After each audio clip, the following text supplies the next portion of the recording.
E o texto de hoje, Paulo está aqui chamando os presbíteros lá de Éfeso. Paulo está na sua terceira viagem missionária. Paulo foi um grande plantador de igrejas.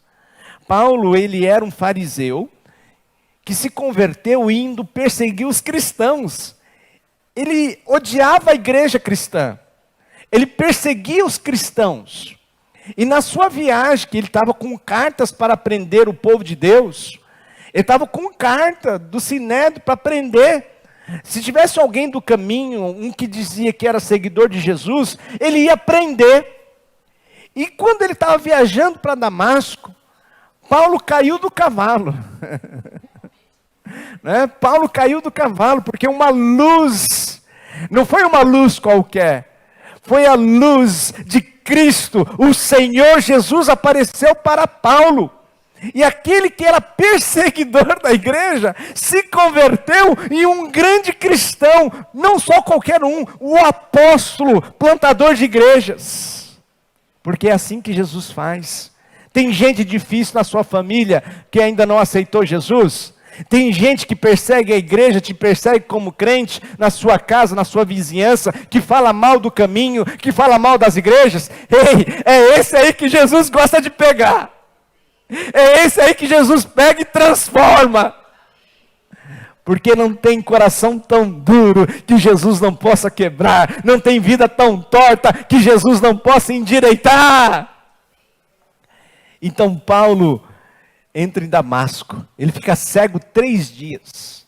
3 dias. Um discípulo lá que estava em Damasco, chamado Ananias, recebe uma visão de Deus, uma palavra de Deus, dizendo assim: olha, vai à rua direita, porque lá tem um homem chamado Saulo, e ele é muito precioso para mim. Vai lá orar por ele, põe as suas mãos sobre ele para ele receber o batismo do Espírito Santo, porque importa que ele vai pregar, ele é muito importante para mim. Aí Ananias fala assim: quem? É este Saulo? Que todo mundo sabe que estava ali na morte, no apedrejamento de Estevão? Este Saulo que sabe que estava com carta para prender cristão? Aí Deus fala: é esse mesmo. Vai lá porque ele está orando. Eu posso imaginar o medo de Ananias. Pensa você no lugar do Ananias. Alguém que persegue a igreja, um matador de cristão. Deus fala: não é esse que você vai lá para botar as mãos sobre a cabeça dele, para ele receber o Espírito Santo. E Ananias então vai até a rua direita, e lá encontra Saulo cego. Então ele começa a falar e ora, então as escamas caem dos olhos de Paulo, de Saulo, e os olhos dele é aberto, porque é assim que Jesus faz. Um dia estávamos em trevas e não víamos a maravilhosa luz, mas um dia a luz de Cristo brilha em nós, a luz de Cristo brilha em nós, e as escamas dos nossos olhos caem por terra, e hoje podemos ver a maravilhosa luz do Senhor, e vemos que Jesus é a melhor coisa que aconteceu nas nossas vidas. E aqui Paulo está dizendo sobre isso. Ele está na sua terceira viagem missionária, porque de lá de Damasco ele volta para Jerusalém, depois ele vai para Tarso, fica um bocado de tempo em Tarso, até que um homem, um crente, chamado Barnabé vai a Antioquia, porque em Antioquia, uma igreja surgiu lá em Antioquia, entre os gentios. Barnabé vai até essa igreja, prega, admoesta a igreja, para eles permanecerem firmes na fé. E Barnabé lembra de Paulo. Ele vai até Saulo, até Tarso, busca Saulo, que vai ser chamado de Paulo agora. E lá na Antioquia, a igreja de Antioquia, em jejum e oração, os separam para serem missionários. Coloca as mãos sobre a vida de Paulo e Barnabé, e eles seguem viagem. Vão ali em Icônio, Listra, vão pregando, vão testemunhando, e Paulo entra apedrejado, Paulo entra, apanha e recebe perseguição. Eles voltam para Antioquia. Fim da primeira viagem missionária.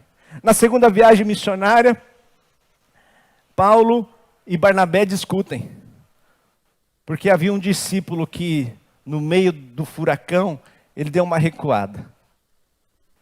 Barnabé queria levar ele consigo, mas aí Paulo diz, não, mas vai levar João Marcos, porque ele ali no momento da dificuldade, onde ele estava?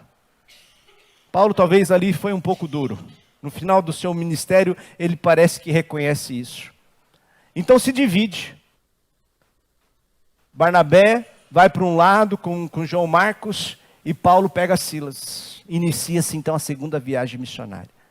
Uma grande pregação, ele vai, prega em várias regiões, plantando novas igrejas, vai em Corinto, chega em Corinto, lá ele conhece um parceiro dele de fazer tendas, um casal, Priscila e Áquila, e ali eles testemunham sobre o caminho, ele faz uma grande amizade, porque evangelismo também é fazer amizades, é fazer companheiros, é andar em comunhão com o outro, e então continua essa viagem, chegam em Éfeso, Priscila e Áquila fica lá e ele volta então para Antioquia, terminando a segunda viagem missionária. A terceira viagem missionária, Paulo vai visitar algumas cidades e volta para Éfeso. E lá em Éfeso, Paulo fica 3 anos. E nesses 3 anos, alguns estudiosos vão dizer que Paulo levantou muitos pastores, muitos missionários, muitos presbíteros, plantou várias igrejas, as 7 igrejas ali referentes no livro de Apocalipse, provavelmente foi plantada nesse período que Paulo estava lá em Éfeso. Só que há um grande avivamento, uma grande mudança na cidade de Éfeso. Os mágicos, os feiticeiros, aqueles que charlatões da fé, começam a ser confrontados com o poder de Deus por meio de Paulo, que até os aventais que Paulo usava, os lenços que Paulo usava, aonde as pessoas levavam os lenços, os aventais de Paulo, as pessoas eram curadas, mostrando que o Deus que Paulo pregava era o Deus verdadeiro. E que os livros mágicos, que as magias ali que eram ensinadas, não valiam de nada. E aí muitos vão queimar os seus livros mágicos, vão queimar ali as suas imagens, vão abandonar a idolatria. E a cidade que vivia de renda da idolatria da deusa Diana, se levanta ali os ofíris, aqueles fazedores de ídolos, e começam a perseguir Paulo, e Paulo então decide sair de Éfeso. Só que nessa saída dele, ele chega em Mileto, que é mais ou menos 48 quilômetros de Éfeso. E lá ele chama os presbíteros que durante esses 3 anos, provavelmente ele batizou, provavelmente ele discipulou, provavelmente ele deixou liderança, porque a igreja do Senhor Jesus, ela vai permanecer além dos seus pioneiros. A igreja do Senhor Jesus, ela continua se multiplicando, porque na igreja não é feita só de apóstolos, não é feita apenas de pastores, mas é feita de homens e de mulheres que vão levar a palavra de Deus a outras pessoas. Porque aquilo que nós recebemos de Deus, se é bom para nós, não podemos deixar só conosco, precisamos testemunhar a outras pessoas. Quando nós somos salvos, não somos salvos apenas para ter uma vida gostosinha, mas nós somos salvos para viver uma vida como luz do mundo e sal da terra. Nós somos salvos para vivermos como igreja na face da terra, brilhando a luz de Cristo, fazendo discípulos, avançando as portas, derrubando as portas do inferno e saqueando o inferno e povoando os céus. E aqui estamos há 58 anos, pregando o evangelho e fazendo discípulos. E aqui chegamos. Paulo então chama os presbíteros. E aqui diz então no verso 17 do capítulo 20, que de Mileto mandou a Éfeso chamar os presbíteros da igreja.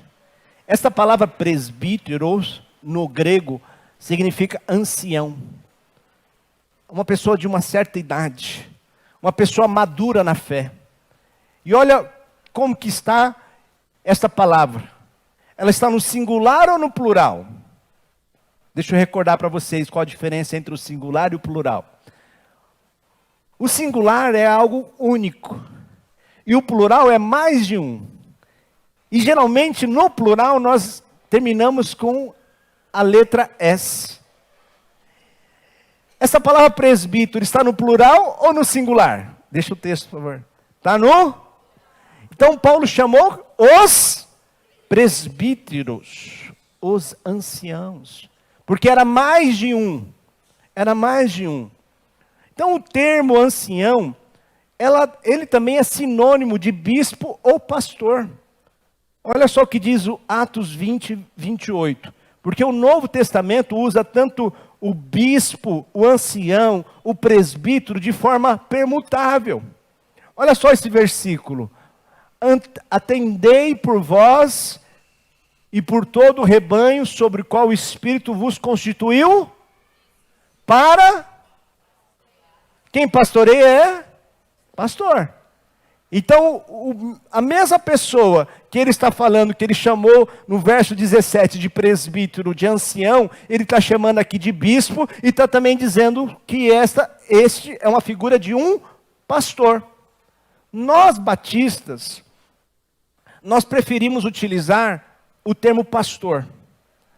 Poderíamos usar ancião, como algumas igrejas utilizam. Poderíamos usar presbíteros, como algumas outras igrejas utilizam. Poderíamos utilizar a palavra bispo, como algumas outras utilizam. Para nós não há diferença. Porque tanto bispo, como ancião, como presbítero, como pastor, exerciam na igreja, no Antigo Testamento, a mesma função. Haviam dois grupos de oficiais na igreja. E nós vimos essa divisão muito clara lá em Filipenses capítulo 1, verso 1, que diz assim: Paulo e Timóteo, servos de Cristo Jesus, a todos os santos em Cristo Jesus, inclusive, vamos juntos? Bispos. Então, bispos e diáconos, pastores e diáconos, anciões e diáconos. Então, nós batistas, historicamente, seguimos esse princípio que na igreja existe dois oficiais. Quem são igreja? Pastores e diáconos, né? Então essa palavra bispo, essa palavra ancião, presbítero, né, para nós entendemos que significa a mesma pessoa. Por isso que você não vai encontrar um bispo batista, ou um ancião batista, um presbítero batista, mas nós preferimos utilizar a palavra pastor. Os diáconos com o ofício de atender às mesas dos crentes, como foi constituído lá em Atos capítulo 6. A função principal dos diáconos é cuidar e zelar pelos membros da igreja, para que não falte, para atender às suas necessidades. Então os diáconos e as diaconisas, eles têm a responsabilidade de diretamente zelar por cada um dos membros da igreja.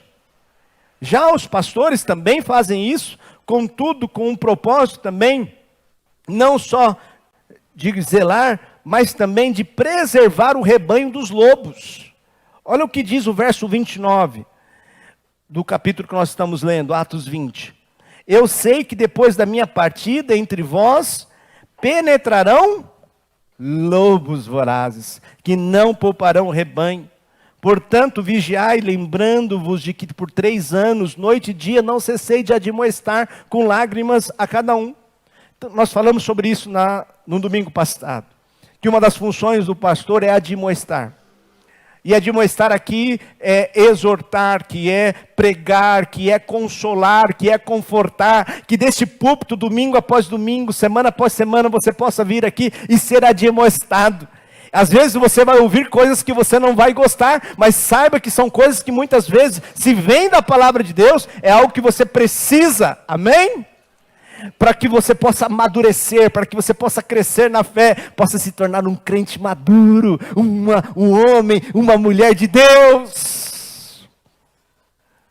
E o verso 32 ele diz assim: agora, pois, encomendo-vos ao Senhor e a palavra da sua graça, que tem poder para vos edificar e dar herança entre todos os que são santificados. Encomendo-vos. Então a palavra encomendar significa entregar aos cuidados de alguém, um depósito qualquer, para ser conservado e guardado. Então, quando você manda uma encomenda a alguém, você está confiando a ela ou a ele algo que para você é valioso, algo que você está confiando para que ela possa transportar, possa guardar, possa proteger. Então, Paulo está dizendo assim: encomendo-vos ao Senhor. Então, significa que Paulo encomenda aqueles anciãos a Deus, porque o verdadeiro propósito da existência só tem cumprimento em Deus e em Cristo. E o destino do homem só se encontra a satisfação no Senhor. Então Paulo está dizendo: encomendo-vos ao Senhor e à palavra da sua graça, porque é somente nele, por meio dele e por ele, que a sua alma vai encontrar satisfação. É somente em Jesus Cristo, ministros do Senhor, anciões de Deus, é que vocês vão estar plenos, vão viver a plenitude de Deus. Encomendo-vos a palavra. Algum tempo atrás, na Ordem dos Pastores, nós tivemos um tema que nós estudamos bastante, com o seguinte, dizendo assim: quem cuida de quem cuida? Quem cuida de quem cuida? Entre nós pastores, quem é responsável por cuidar do pastor? Quem é responsável por cuidar dos presbíteros? Quem?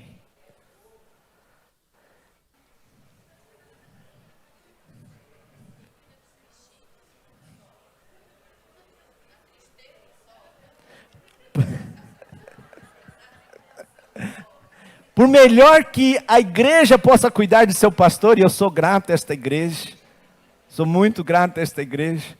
Eu lembro que depois de 10 anos no campo missionário, nós mudamos para esta igreja, para se tornar o seu pastor titular. Já vão chegar a 8 anos no final do ano, né? É bem verdade. Deixa eu contar essa fofoca aqui, peraí, essa aqui eu preciso contar. Deixa eu contar só para a irmã aqui. É bem verdade. Quando eu cheguei, no meu primeiro domingo que eu vim aqui, tinha 2 irmãs conversando e uma dizendo assim: mas por que o pastor Márcio? Aí a outra falou assim: é porque não tinha dinheiro para contratar outro pastor. Estou eu aqui já vai fazer 8 anos. Mas tudo bem. Sou grato a Deus, sou muito bem cuidado, minha família também. Eu lembro que nas primeiras semanas, né, a gente gastou bastante com a mudança. Os irmãos foram lá, né, eu lembro ainda o Hildo, o irmão Valdemar, né, os irmãos estavam lá ajudando a montar o armário da cozinha. Daqui a pouco chegou a irmã Elísia me ajudando, trouxe uma mistura para nós. Eu não esqueço, viu, irmã Elísia?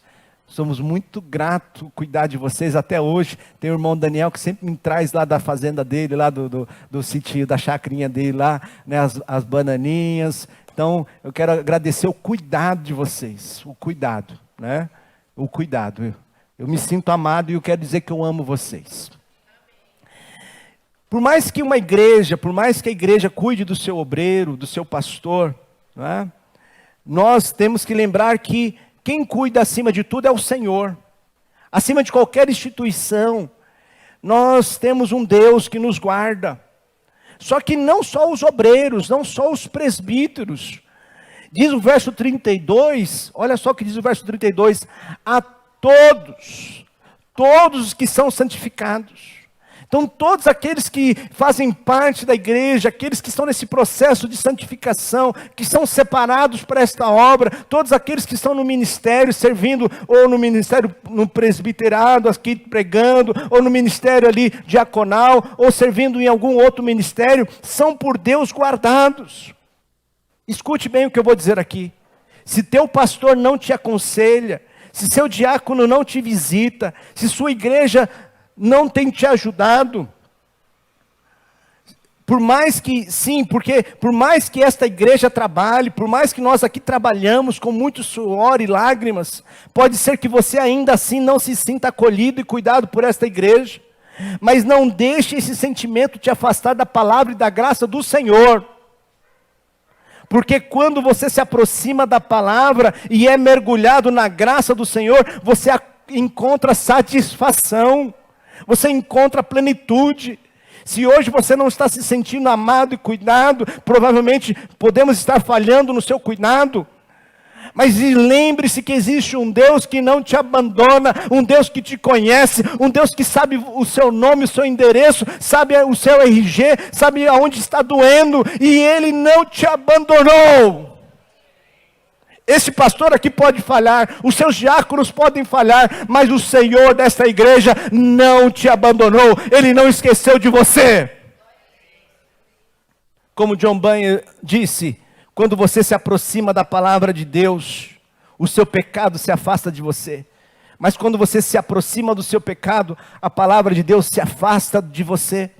Assim também quando você abandona, quando você permite que esses sentimentos entrem no seu coração, momentos de amargura, de inquietação, de ira, esquece-se de voltar a olhar para a bondade e a misericórdia de Deus, para a palavra de Deus, você se enfraquece. Quantas pessoas hoje se encontram afastados de Deus, da comunhão da igreja, da comunhão do Senhor, porque se afastou da palavra e da graça do Senhor. Quando você se aproxima da palavra de Deus e da sua graça, você vai dizer como Paulo diz, lá em Filipenses capítulo 4, verso de número 13, Paulo diz assim, tudo, vamos juntos? Tudo posso naquele, mais uma vez, tudo posso naquele que me fortalece. Diga a pessoa que está ao seu lado, em Jesus, que te fortalece, você pode todas as coisas. Amém? Em Jesus, Ele te fortalece.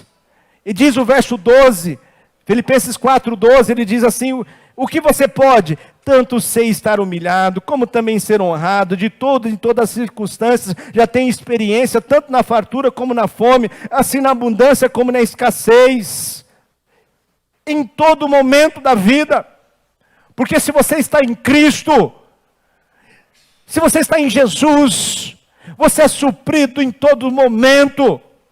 O verso de número 19, Paulo escreve dizendo assim, vamos juntos? E o meu Deus, segundo a sua riqueza em glória, há de suprir em Cristo Jesus cada uma de vossas necessidades. Se você entrou com necessidades, você está diante de um Deus que supre todas elas. E quando você se aproxima, então, quando você se aproxima da palavra de Deus e da sua graça, você pode dizer como João diz, lá em 1 João capítulo 1, verso 7, ele diz assim, porém, vamos juntos? Porém, se vivermos na luz, como Deus está na luz, então estamos unidos uns com os outros, e o sangue de Jesus, o seu Filho, nos limpa dos nossos pecados. Toda pessoa fraca na fé, ela deixou em algum momento de se alimentar da palavra e abandonou a comunhão com os santos.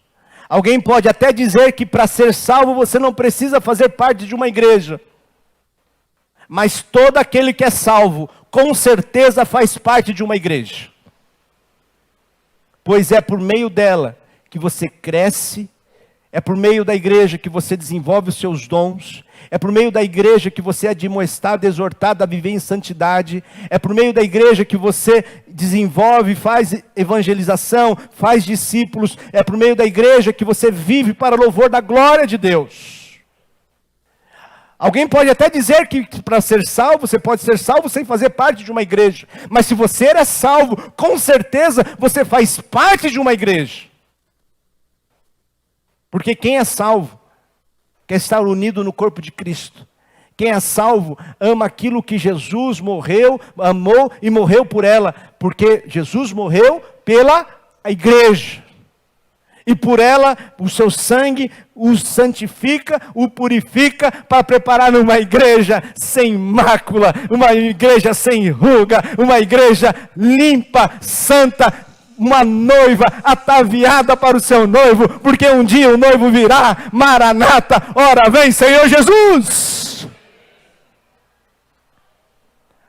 Atos 20, 32, ele diz então, agora pois, encomendo-vos ao Senhor e à palavra da sua graça, que tem poder para edificar e dar herança entre todos os que são santificados. Paulo gosta muito dessa palavra, edificar. Parece que é uma das palavras, uma das expressões preferidas do apóstolo Paulo.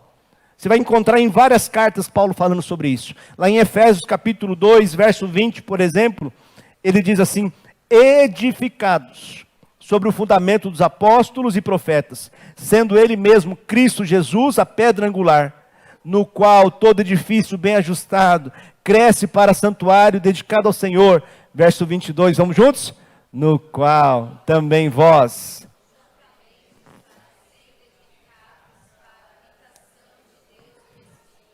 Você tem noção desta riqueza? Presta atenção no que Paulo está dizendo aqui. Você está sendo edificado, deixa o texto. Você está sendo edificado para ser a habitação de Deus. Deus não habita em templos feitos por mãos humanas.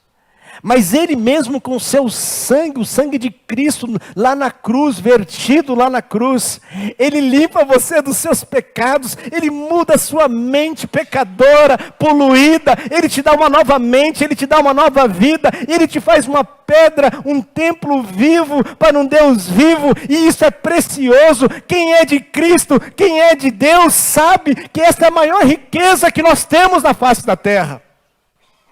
É permitir, é cada dia sermos cheios, transbordantes da presença do Deus Altíssimo. Você está sendo edificados, queridos. Nós, como igreja, estamos sendo edificados. Você já não é mais a pessoa que você era quando conheceu a Jesus. E amanhã, com certeza, você vai ser uma outra pessoa. Porque a cada dia vivemos em novidade de vida. A cada dia vencendo as tentações, vencendo o pecado. A cada dia removendo a velha natureza, removendo o pecado, removendo o adultério, removendo as maledicências, removendo aquilo que nos afasta de Deus, nos afasta da igreja, da comunhão, e nos unindo em Deus pelo Espírito Santo, unindo-se com o Altíssimo e unindo-os uns com os outros também como corpo, e sendo edificados para a glória de Deus. Essa é a maior riqueza que o ser humano pode ter. Porém, contudo, muitos desprezam. Às vezes até pessoas que andam na igreja desprezam desta riqueza maravilhosa que nós temos. Certo pai, Jesus conta para nós lá em Lucas capítulo 15, certo pai tinha 2 filhos. E o filho mais novo, ele rejeita o amor do pai, rejeita a presença do pai, pega o dinheiro do pai, pega a herança que ele acha que era devida, ele mata o pai da sua vida e vai viver no mundo. Ele achou que a riqueza iria satisfazer a sua alma. Deixa eu dizer uma coisa para você, não é o dinheiro que vai trazer a solução para os seus problemas, pode ajudar a trazer ali uma necessidade ou uma outra, mas quem tem dinheiro sabe que você sempre vai querer mais, e o dinheiro não te traz paz, o dinheiro pelo contrário, você vai ficar preocupado se alguém pode roubar, você vai contratar seguro, vai contratar segurança, você não vai andar mais tranquilo na rua, porque o dinheiro não traz paz. Você acha, então, que aquele jovem achou que o dinheiro ia satisfazer, e ele vai para o mundo, e ele começa a gastar nos prazeres, ele começa a gastar no mundo, e chega num estado lastimável da vida, desejando comer a comida de porcos, ali, naquele lixo, no lamaçal do pecado, ele lembra que tinha um pai que amava até os jornaleiros, até os empregados. Ele lembra que este é a riqueza que ele poderia ter, o amor do pai. E ele volta para a casa do pai. Talvez eu esteja falando para filhos que um dia saíram da casa do seu pai e que nunca deveriam ter saído. Que nesta noite, como este filho que um dia rejeitou a maior riqueza, que não era o dinheiro do seu pai, mas o seu amor, a sua presença, a sua companhia. Mas aquele filho se arrepende, aquele filho volta para a casa do seu pai. Que nesta noite você faça também esse movimento de retorno. Porque o tesouro maior não era a riqueza, mas o maior tesouro era o amor do Pai. E o que habilita a receber esse amor é por meio da palavra, é por meio da graça.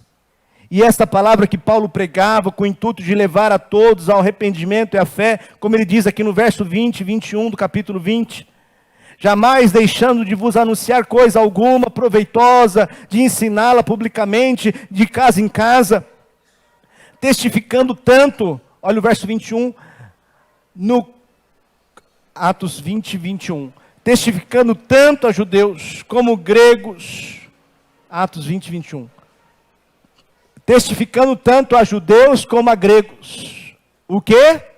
O arrependimento para com Deus e a fé em Jesus Cristo, nosso Senhor. E agora, constrangido eu e meu espírito, vou para Jerusalém, não sabendo o que ali me aconteceria. Voltando para a história desse pai. Só que esse pai não tinha um único filho, ele tinha quantos filhos? 2 filhos. O filho mais novo tinha rejeitado o amor do pai. Ele talvez não sabia muito bem do amor do pai. Mas havia um segundo filho. Paulo nos ensina aqui em Atos que tanto os gregos, tanto os gentios como os judeus, eles precisam de arrependimento. E em Lucas capítulo 15, ele nos ensina que tanto o filho mais novo como o filho mais velho precisavam de arrependimento, precisavam ter um encontro com o pai e com o amor do pai.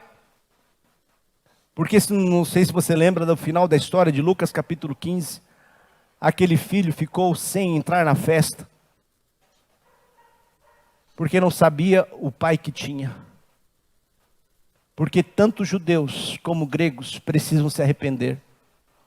Os gregos, os gentios que somos nós, porque nós não conhecíamos este amor. Os judeus, por saber deste amor, o rejeitaram.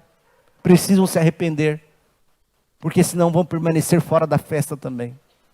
Então, tanto o filho mais novo como o filho mais velho, tanto você que está tanto tempo na igreja, ou pouco tempo na igreja, precisa cada dia arrepender-se dos seus pecados e voltar-se para Jesus, voltar para esse grande amor, porque Ele está de braços abertos, sempre para te receber. Não importa o tamanho da bobagem que você cometeu, lembre-se que você tem um pai amoroso. Se um dia você se encontrar lá naquele lamaçal do pecado, ou um dia você se encontrar ali no portão da igreja com a cara fechada, não fique no meio do caminho, o seu pai está pronto para te receber. Se arrependa-se do seu pecado e aceite o grande amor de Deus sobre a sua vida. E a mensagem central, talvez, da despedida de Paulo à igreja, aos presbíteros da igreja, esteja aqui no verso 24, mas vamos ler o verso 22. E agora, constrangido em meu espírito, vou para Jerusalém, não sabendo o que ali acontecerá, senão que o Espírito Santo de cidade em cidade me assegura que espero em cadeias, tribulações. Verso 24, vamos juntos? Porém,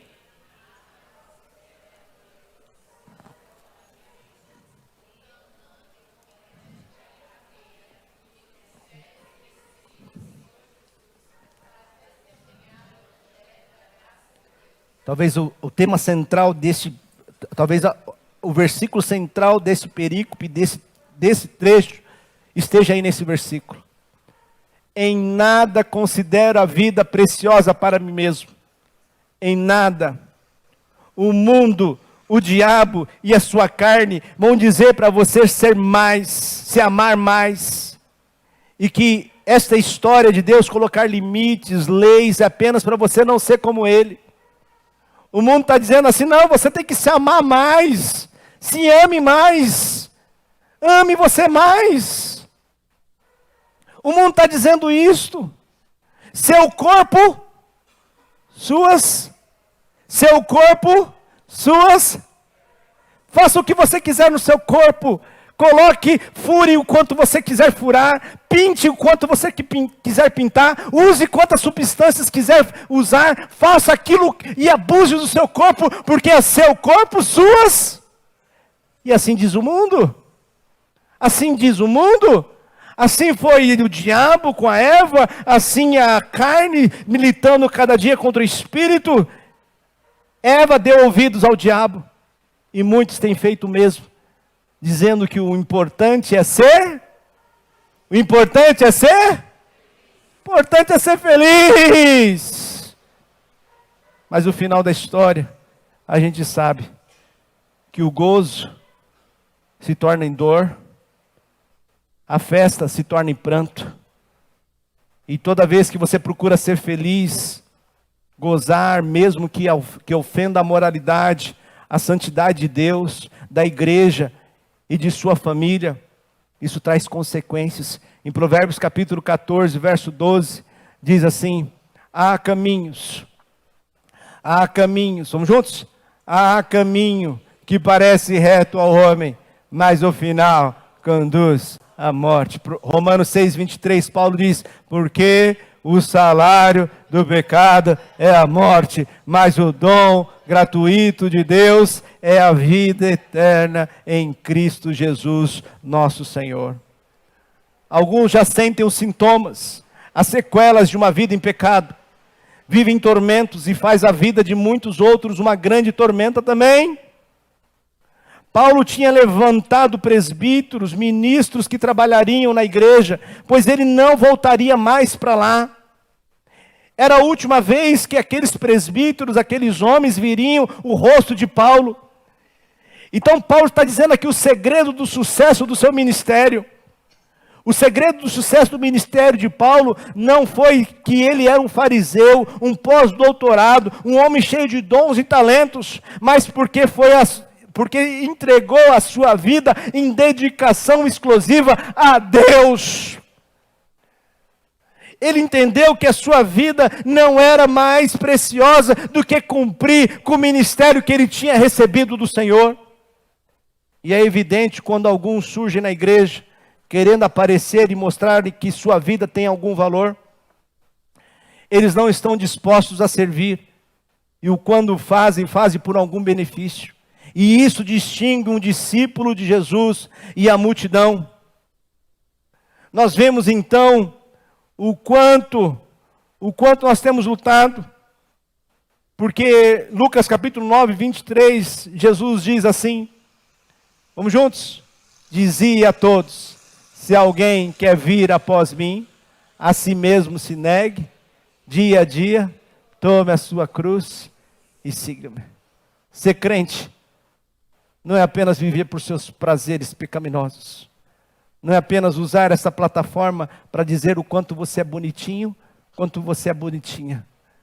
Ser crente é dizer não para a sua própria carne, dizer não para você mesmo e dizer sim todo dia para Jesus e para Deus. É fazer aquilo que Ele manda que façamos. Não apenas na hora que nós queremos, na hora que sentimos vontades, ou na hora que estamos dispostos a fazer. Mas é sempre cumprir o ministério do Senhor, no lugar, na hora e quando Ele nos chamar. Gálatas 2:20, Paulo diz assim: logo, vamos juntos? Logo, já não sou eu que vive, mas Cristo vive em mim. E esse viver que é agora,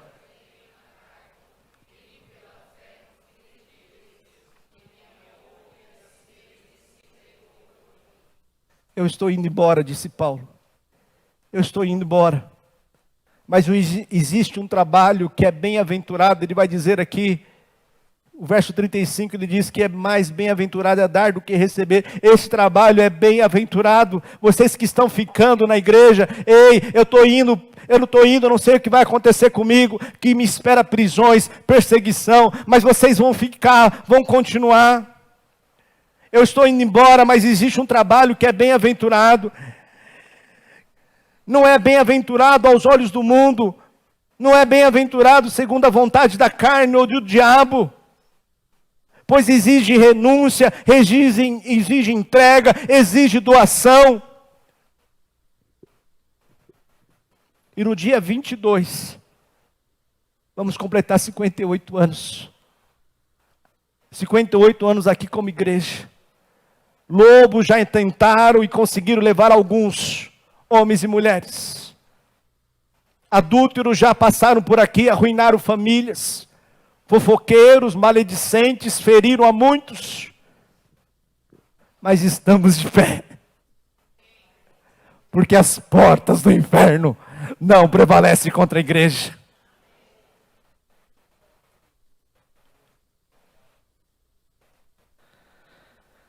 Mas para continuarmos, você que está chegando e faz parte dessa igreja, deve compreender o seu chamado, pois não foram salvos apenas para terem uma vida boa, uma vida próspera, porque Jesus nos dá uma vida próspera, amém? Mas que vocês sejam capacitados, cheios do Espírito Santo, para se tornarem ministros e ministras do Evangelho. O Senhor tem lhe abençoado para que você abençoe a outros.